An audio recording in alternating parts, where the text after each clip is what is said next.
Summer na po ngayon. At pag summer, ito na po yung pagkakataon ng mga batang lalaki na sila po naman ma-circumcise. Action yung ating mga mayor. Lalo na po rito sa bayan ng Marilao, Bulacan. Nakakagulat po. Sabi nga po, sa kasaysayan po ng mga na-cover namin ng mga Operation Tuloy, ito po yung pinakamarami per session. Kasama po natin ang ating action man ng bayan ng Marilao, Bulacan, Mayor Piping Guillermo. Mayor, ang dami po nito. Magandang gabi po sa inyo lahat na mga tagapakinig ng ating malaganap na palatuntunan ni Rose. Talagang marami. Hindi nga natin malaman kung kaya tapusin lahat to. Palagay ko, kung hindi man matatapos to, ay sa Mayo 14. Magkakaroon tayo ng second part. Tatapusin natin lahat. Ngayon, kung hindi naman matatapos ng May 14, kung talagang marami, hahanap ulit tayo na ibang araw sa buwan ng Mayo. Noong nakaraang taon, nung kami magkaroon ng ganitong programa, Patuli, hindi naman ganito karami. Gusto ko rin pasalamatan ng ating mahal na dating Governor, Jonjon Mendoza. Siyang may akda nitong programang ito, sinasabi sa atin at sa Salika Foundation na bakit hindi magkaroon uli ng libreng patuli. Ngayon, ito nga nasa gawa. Maraming salamat sa iyo, former Governor Jonjon Mendoza. Ngayon ay Congressman ng 2nd District. Ito ay naisakatuparan natin sa pamamagitan ng iyong pagtulong.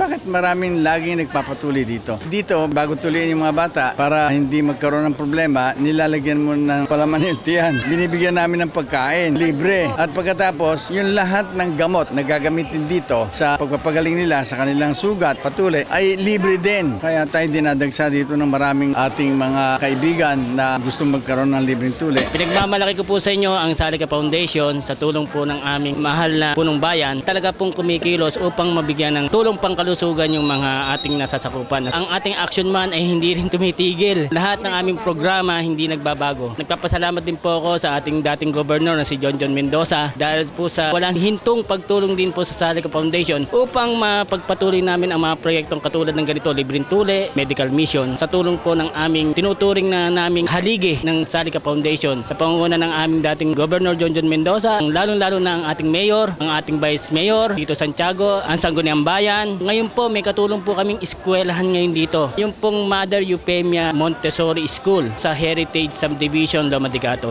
Kami po ay natutuwang tumulong, walang sawang pagtulong sa aming punong bayan na mahal namin. Ito pong proyektong to ay kung titignan nyo sa isang klinik o isang ospital ay pinakamababa po ang 1,500. Yan pong lahat na yan ay sa liderato ng aming mahal na punong bayan si Mayor Piping Guillermo. Ito talagang katulong ating Sangguniang Bayan sa pamumuno ni ating Vice Mayor Tito Santiago. At nais ko rin batiin nga pala, pasalamatan yung Eupemia School. Minsan nakita ko yung unti-unti nilang mga binibigay na tulong na nasa bote. Napakarami. Kasi yung bang maliliit na tulong na ngayon nagkasama-sama na naparami nila. Salamat po, Mother Eupemia. Meron tayong kapistahan dito sa May 8, kaya nga hindi namin itinapat ito. At May 14, ang celebration yon ay hindi pangkaraniwan sapagkat talagang iyon ay ginugugulan namin ng panahon. Ginagawa namin yon ala-ala doon sa ating mahal na patron San Miguel. Sa inyong lahat, inaanyahan po kayo na inyong lingkod, panoorin nyo, pumunta kayo rito, masaksihan nyo yung aming maliit na pagdiriwang Mutya ng Marilao sa pamumuno na ngayon ang ating Pangulo ng Piyesta ay si Vice Mayor Tito Santiago. Mas lalong masaya ngayon sa ating mga kababayan. Ang Friendship Club of Marilao ay patuloy po na nagbibigay po ng pa-scholar taon-taon. Ang Friendship Club of Marilao ay kung titingnan natin tatlo kaming